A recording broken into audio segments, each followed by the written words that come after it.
What's up, guys? Orca's here, and today we have another video. Today, you guessed it, we got the top 10 Clone Wars villains. Finally, I get to make another Star Wars video that isn't, breaking news or anything. It's something that I want to make, and finally, this unfortunately might be the last installment for top 10 Clone Wars characters and stuff. Actually, have I done a top 10 Clone Wars characters? I don't know if I have. I know I've done Jedi, I've done bounty hunters, and now villains. I don't know if I've done characters yet, so maybe that'll be the next one on the list. So we'll see. Or maybe I do heroes, who knows? But we still got more to go. So we got villains this time, and yeah, I'm very excited for this one. I actually thought of this video to make when unfortunately Julian Holloway passed away. Rest in peace. If you guys don't know who he is, he played Prime Minister Almec in the Clone Wars, as well as Admiral Killian, I'm pretty sure. He was in Clone Wars Season 2 as well as Prime Minister Almec. So two pretty decent, well-known characters that he played in the Clone Wars. So unfortunate to see him go, but he'll live on. Man, we've lost James Earl Jones, now Julian Holloway. Unfortunate stuff, but I've made this video in honor of him. So with that being said, let's get into it. And I do have some honorable mentions, so I'll just list them off in no particular order from best to worst. But we got Poggle, Bosk, Aurra Sing, Wat Tambor, Lot Dod, Barriss Offee, Kalani, Martuk, Boba Fett, Bo-Katan, Zero the Hutt, Hondo, Mother Talzin, Argaius, and of course Almec, who was played by Julian Holloway, Nute Gunray, Neurovindi, Lock Durd, Tamsin, Trench, and Garnak, and Osi Sobek as well. So yeah, those are all my honorable mentions. Some people that were close to making the top 10 list, I will say. Hondo was definitely one of them that was close, but Hondo's a weird case. I don't know if I fully consider him a villain. Like, he plays the villain role, but I just didn't think I could, put him as a 100% villain. So I didn't include him in the top 10. If he was a pure villain, like always evil, I would have put him in there, but he has some moments of like actual honorableness and, actually helps out the good guys. So I didn't put him there. Also, a big shout out to Osi Sobek, who's played by James Arnold Taylor as well. So that was fun. I wanted to put him in my top 10, but I just couldn't. I think, honestly, he'd probably take the 11th spot. I just really like him for some reason. I think he plays his role very well in the Citadel arc. He's a really, actually intimidating villain. Like, he gets stuff done. Like, of course, the heroes escape, and we kind of figure that they would, but he doesn't go out without a fight. He kills a lot of people. He's actually kind of threatening, but he also has that, personality that makes him, unique compared to other villains that are threatening. I like how they portrayed him.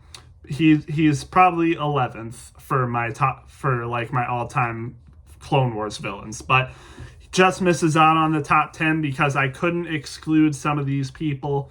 So with that being said, let's get into the official top 10. Starting off at number 10, we have the Sun. So obviously the Mortis arc. I just couldn't exclude him. It was close between him and Osi Sobek, but I just switched. I looked at them. I was like, no, I can't let the Sun not be in the top 10 Clone Wars villains. So I put him in here. He plays his role well. I mean, we didn't know who the Mortis gods were unless you read Legends, but he made a great introduction. His, basically how he acts. He's played by Sam Witwer. His motives, just being the pure embodiment of the dark side. All the lore that surrounds him is really cool. That's why he's got to be at number 10. At number 9, we got Pre Vizsla. Pre Vizsla made a really good appearance, pretending to be the governor of, I think, Concord Dawn, if I'm not mistaken.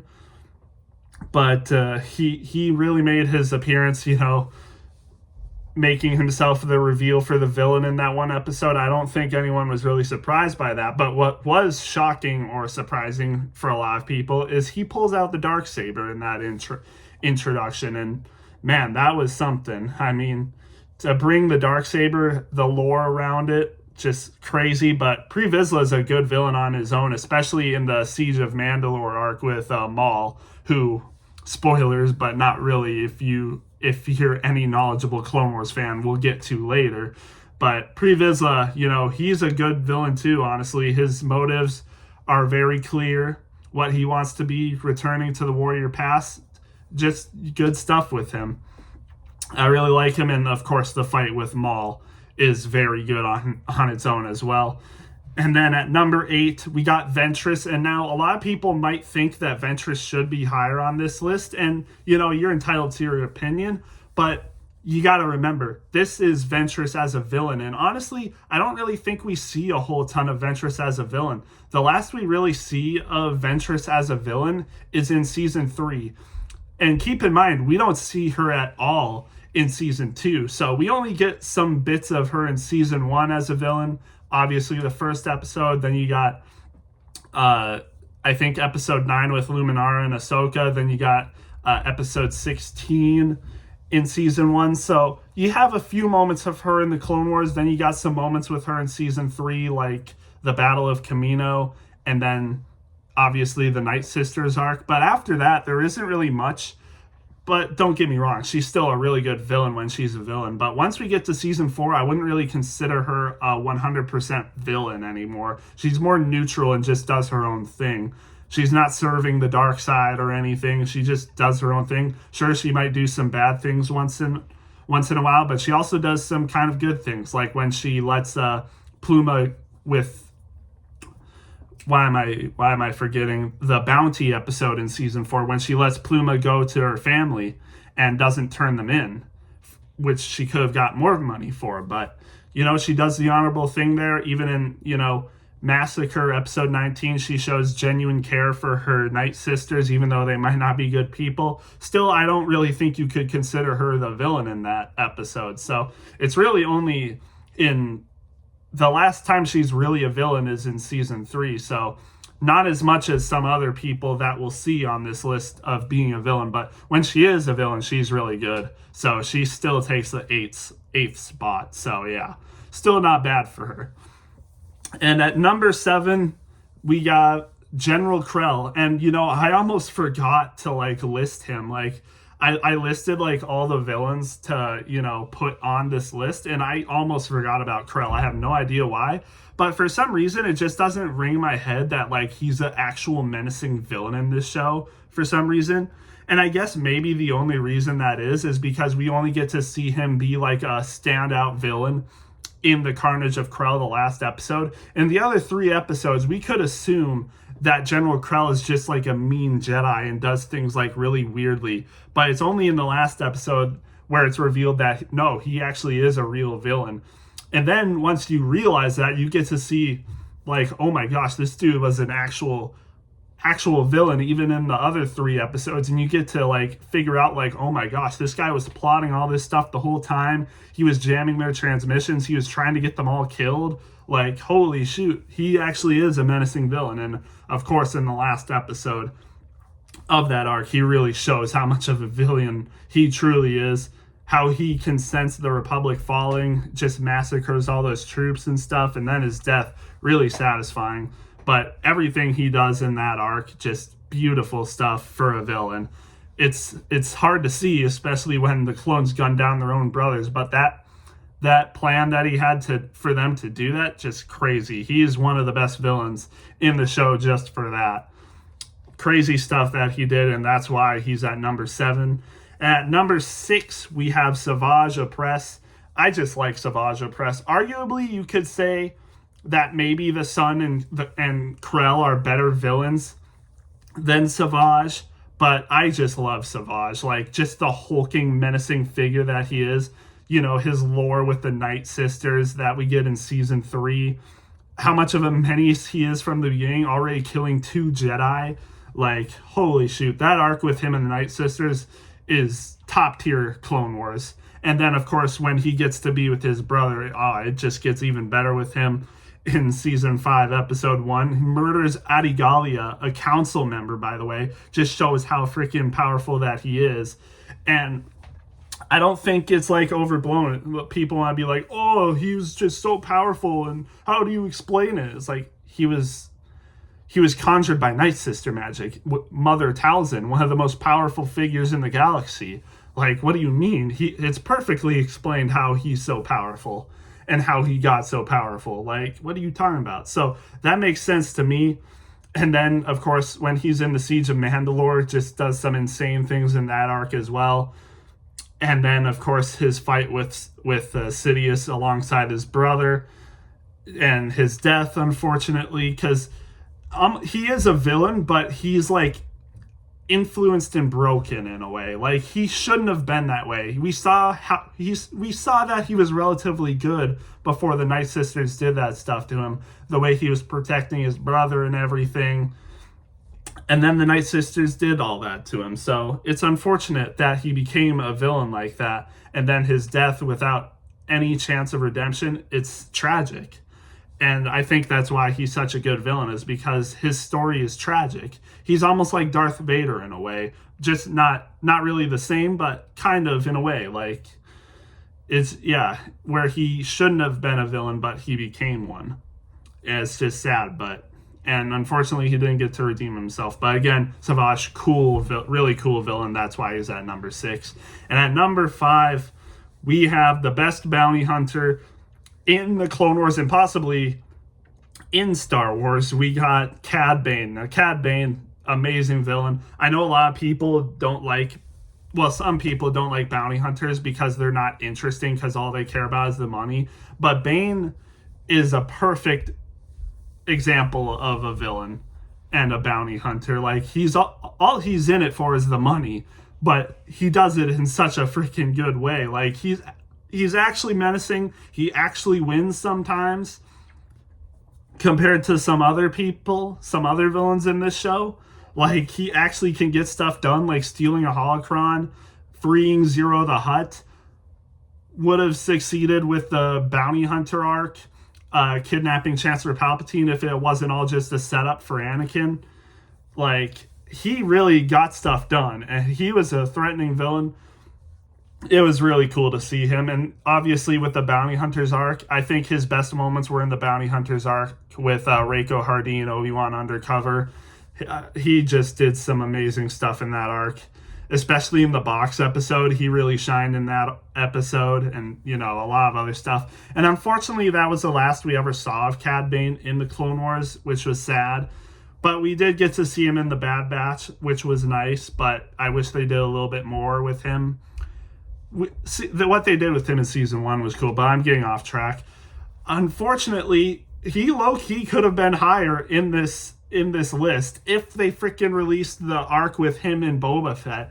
But since that arc isn't technically, finished, and it isn't an actual Clone Wars arc, it's unfinished and it isn't in the actual show, so I can't include it. But if it was, he would definitely be, I think he would be higher in this arc, or in this list. The things he does in that arc, I've read the whole story, the whole plot, and seen some of the, unfinished animations. Man, why? I swear, Disney, hey, you're just getting rid of Kathleen as the CEO. Please finish the Clone Wars arcs. I mean, if you gave me even just this one, I'd be happy. Like, please. But yeah, again, Cad Bane, dope villain. He's number 5 on the list. And then number 4, this isn't like professionally made, like, because if this was a professional list and not just a biased favorites, he wouldn't be this high, I don't think. But General Grievous, I have him at number 4. I just like General Grievous, man. Like, even though a lot of people say he's nerfed in this show and he isn't as cool, I still have love for Grievous in this show. He's still a menace. He does get beat a lot, but hey, at least he looks cool doing it. Like, it's General Grievous, man. He's sick. And, he pulls his own weight sometimes. He's able to get the better of some Jedi, kills Nadar Veb in episode 10 in season 1. he does some stuff, you know. He gets some wins. Hey, one of my favorite moments of him in the show, and you know, one of his most notorious moments in Star Wars, is when they raid Dathomir and destroy the Night Sister clan. Hey, he gets a win there. That's not bad. He actually gets a win there, and it was awesome to see that. And of course, you know, I think a lot of the Star Wars modern animators took note of that, and the people working there, they're like, oh my gosh, so many people, hey, Grievous actually won in this episode. Hey, let's make another episode in a different show dedicated to that. And we see him in Tales of the Empire, which, by the way, is like the best moment in Tales of the Empire, when we get to see him destroy the Night Sister clan again. But when he does it here, it's also pretty sick. We get to see him more in season 5 with the Youngling arc. He's pretty cool there.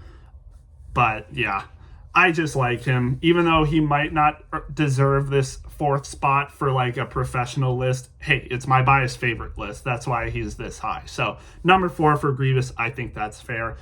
At number 3, pretty close between these two, but I got Count Dooku, Darth Tyrannus. Sick character, man. They really, if they nerfed General Grievous, I think they buffed Count Dooku in the Clone Wars. Like, dude was a straight up menace. He was always one step ahead alongside his master. Everything they did was calculated. He was just an absolute menace. And it wasn't just him working in the shadows like his master. He actually would go and do the dirty work sometimes, putting up some great fights with Anakin, Obi-Wan, and some other people. Especially his fight with the Night Sisters and Ventress. Like, holy shoot. I mean, a lot of people don't like Count Dooku in the Clone Wars for some reason, because they think he should have been more like he was in Attack of the Clones. Like, oh, you know, he's not straight up evil. He's conflicted. He wants to actually do the right thing. And that's just not true. That really isn't true at all. And you can see moments of that, like him, you know, the way he talks to Obi-Wan sometimes. Like, he's still definitely the same character, and you could argue possibly the reason he's gotten so wicked is because of the Clone Wars. He has to be evil for the Clone Wars. He can't be like how he was after the Phantom Menace or even Attack of the Clones. No, he's got to be like 100% dark alongside his master in order to get things done in the Clone Wars, and he certainly does that. So, yeah, he's, again, straight up menace. I love Dooku in the Clone Wars. My favorite portrayal of Dooku, to be honest. Better than Attack of the Clones, even though some people do like that portrayal of him. I just like him a lot more, and I wish we got to see more of him in the Clone Wars, because we did get more of him in the unfinished arcs with the Dark Disciple and the Son of Dathomir. We would have got to see more of him, but of course those arcs never got finished because thanks, Disney. But I hope you guys can redeem yourself and bring those arcs to not live action, but to animation, or just to finish them, please. You're getting some new people there. Hey, Kathleen's getting out of there. Do your thing, whoever gets the CEO, please. But anyway, on to number 2. At number 2, we have Maul. I was going to say Darth, but he's formerly Darth, now just Maul. Shout out Rebels fans.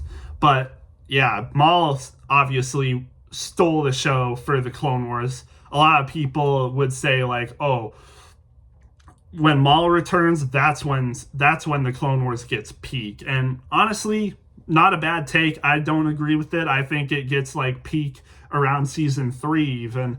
But, you know, when Maul returns, it does get pretty hype. It really does. When we see him as a crazy person in the Brothers episode, in episode 21 in season 4, absolutely crazy. When we see him in the next episode, absolutely crazy, wreaking havoc, fight with Obi-Wan, and he gets the upper hand on Obi-Wan. Crazy stuff. And then when we see him in season 5, I mean, just crazy. Best portrayal of Maul we've seen. And then, of course, when we get him in season 7 as well, just absolutely amazing stuff with Darth Maul. You just gotta watch it, because he is arguably some of the best stuff in the Clone Wars. Like, there's so much things to pick out in the Clone Wars for why it's one of the best pieces of Star Wars ever, and possibly one of the best projects ever. But Maul is definitely one of those main highlights, especially when he shows up in season 4 and then season 5 and season 7. I've said this before, but it's like almost every episode that Darth Maul is in is a 10 out of 10. Like, he's just amazing. There's really not much more to say. He's literally the best. But I do have one person higher than him. Just one. And a lot of people would say that Maul is the best villain, but I like to go with the underrated villains sometimes. And I think an underrated villain for the Clone Wars is Sidious. Most of the time when we see Sidious, he's masked as Chancellor Palpatine. But even when he is Chancellor Palpatine, he is pulling the strings. He is doing the dirty works. He is being evil when he's being portrayed as good. Like, everything he does behind the scenes, acting as a completely innocent chancellor, it's all his dark deeds. He's not being good at all. He's never being good. He's always being evil, even when you don't think he's being evil. And we even see some of that. Even when he is Chancellor Palpatine, he's evil. When we see him with the Zillo Beast, how he just wants it killed.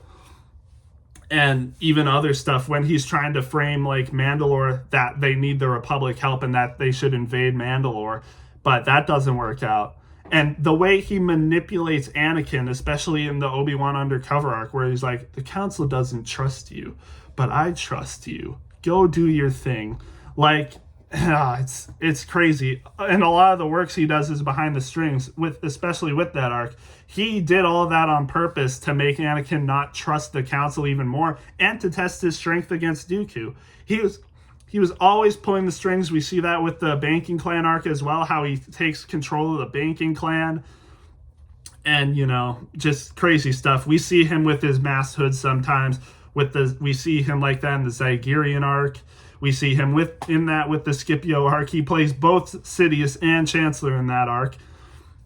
And then probably, obviously, one of the best moments in the show is when he actually shows up in person as Darth Sidious and just absolutely annihilates Maul and Savage. My favorite fight in the Clone Wars, and probably a top 5, top 10, maybe, but possibly top 5 fight in Star Wars.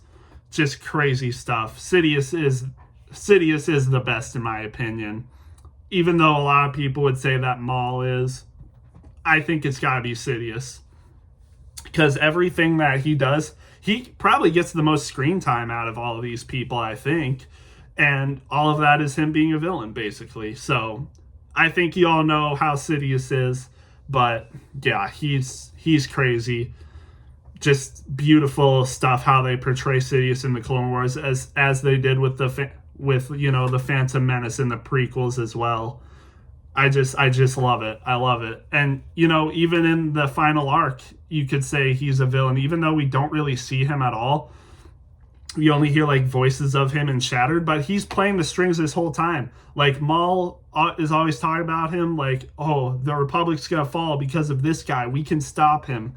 Even though we don't see Sidious at all in that arc, he is arguably the main villain, because what's going on in Revenge of the Sith is what's going on with that arc, and he's pulling the strings. Like, he really is the best, and that's why I have him number 1. He is probably my favorite villain out of all of these 10. He's possibly my favorite villain in Star Wars. But yeah, I really like him in the Clone Wars as well. That's why he's at number 1. But yeah, that's my list. Again, to round it out, at 10, we got the Son, 9, Pre Vizsla, 8, Ventress, 7, Krell, 6, Savage, 5, Cad Bane, 4, Grievous, 3, Dooku, 2, Maul, and then at number 1, we got Sidious. Let me know what you guys think. Would you make it any different? And yeah, I'm glad I got to make this video, you guys. Hopefully we get to make more videos soon for Star Wars, and we'll see you in the next one.